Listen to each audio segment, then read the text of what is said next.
हम सबकी बात से सहमत हैं, कहीं से असहमत नहीं हैं, लेकिन सबसे बड़ा मुद्दा हो जाता है, और विशेषकर निर्मोही जी को और डॉक्टर साहब को, सबको मेरा सुझाव है, मेरा कोई आदेश नहीं है, एक विचारधारा लेकर के आपको अगर चलना है तो उस विचारधारा वाला संगठन बना लीजिए, एक विचारधारा वाला।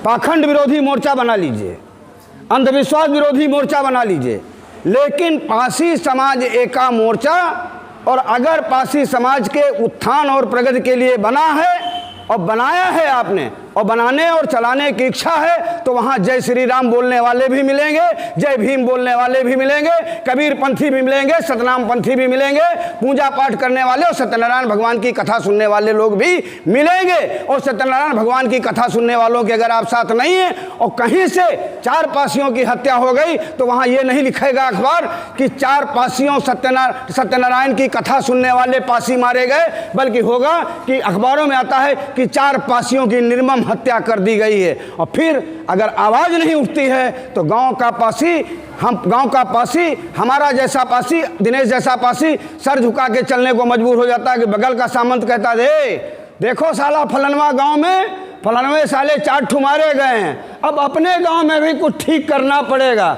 ऐसे बोलते नहीं बोलते, तो आवाज़ उठानी पड़ती है। इसलिए ज़रूरी हो जाता है कि आप समाज सुधार का कार्यक्रम अलग रखिए, समाज सुधार का कार्यक्रम तो चलेगा, लेकिन एकता के मुद्दे पर आप जबरिया किसी चीज़ को किसी पर थोप नहीं सकते। वो मुद्दे अलग होते हैं, वो विषय अलग होते हैं। आप जैसे हम कह दें कि भाई मृत्यु भोज हम नहीं खाते, मृत्यु भोज में हम नहीं जाते, हम नहीं जाएंगे, लेकिन कह दीजिए कि जो लोग मृत्यु भोज करेंगे वो पासी समाज एका मोर्चा में नहीं रहेंगे या उनके साथ हम नहीं रहेंगे, तो ये संभव नहीं है।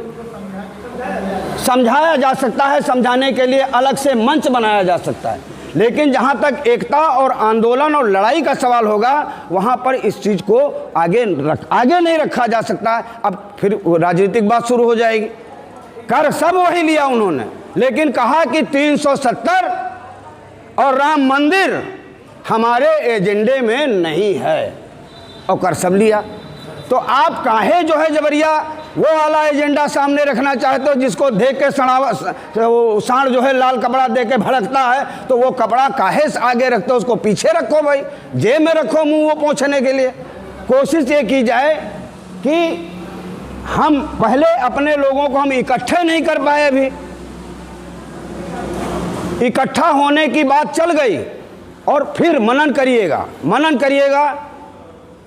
आप कहते हो हम सर कटा देंगे, हम वहाँ नहीं जाएंगे।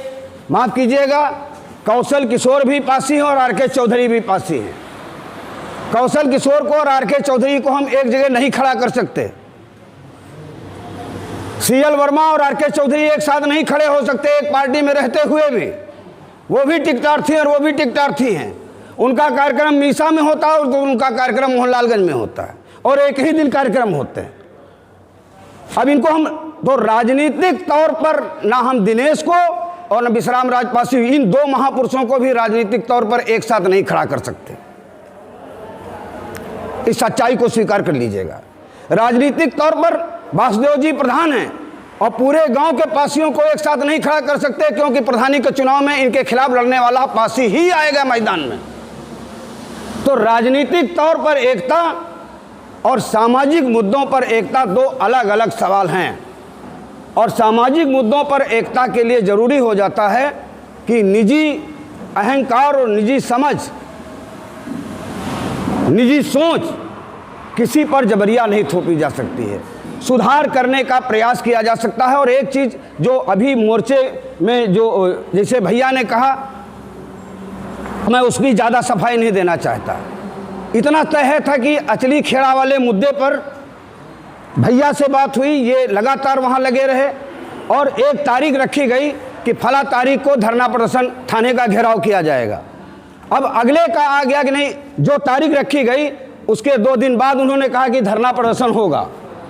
तो अब को इन्होंने नाम लिया कि पैसा लेके बैठ गए, तो उन्होंने हमसे कहा कि भैया वो तारीख बदल दिया जाए। तो मैंने कहा कि रमाशंकर भीम की छठी में ये नहीं लिखा है कि जो कार्यक्रम एक बार घोषित कर दें उस कार्यक्रम से हम लोग पीछे हट जाएं। तो उन्होंने कहा कि नहीं, फिर आप हम तो जाएंगे। तो हमने कहा भाई आप जाइए, फिलहाल हम नहीं जाएंगे। हम नहीं जाएंगे तो हम विरोध भी नहीं करेंगे कि कोई ना जाए। जो लोग जा रहे हैं वो जाएं, जो लोग नहीं जा रहे हैं वो ना जाएं। गए, अब गए तो वहाँ पर कुछ ऐसी बातें हुई, आपने कह दिया, उसको हम स्पष्ट नहीं, दोबारा उसको रिपीट नहीं करना चाहते। लेकिन एक बात मान लीजिए, एक उदाहरण याद है आपको, आप रहे साथ में, आप भी साथ रहे, आप भी साथ रहे। मुसलमानों की मीटिंग हो रही थी, मुद्दा दलितों का नहीं था, और डीके आनंद जी वहाँ चले गए और कहा कि बाबरी मस्जिद लेके रहेंगे, और मार हाथ पांव झटके पिटके और रासुका लग गया। रासुका लग गया तो उनके चक्कर में पूरा संगठन वहीं से कमज़ोर पड़ा। ये बात आप लोग कभी कहते नहीं हो, बल्कि सच्चाई ये है कि उसके बाद से ही संगठन में कमजोरी आने लगी। कुछ लोगों को तो पैसा मिल गया, गोल टोपी वालों से चंदा भी बहुत मिल गया, अंदर खाने में आया गया, कहाँ रहा कहाँ नहीं रहा। लेकिन तमाम मुसलमानों ने कहा कि मैंने इनको बुलाया थोड़े था, मैंने थोड़े कहा था कि आप बोलिए कि बाबरी मस्जिद लेके रहेंगे। और तमाम दलितों ने भी कहा कि सवाल दलितों का नहीं था, वहाँ गए क्यों थे।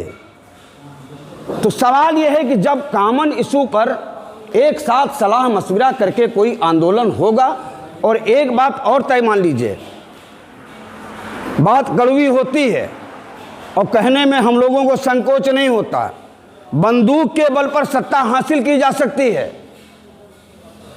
सरकारें गिराई जा सकती हैं, लेकिन चलाई नहीं जा सकती है। नेपाल इसका उदाहरण है।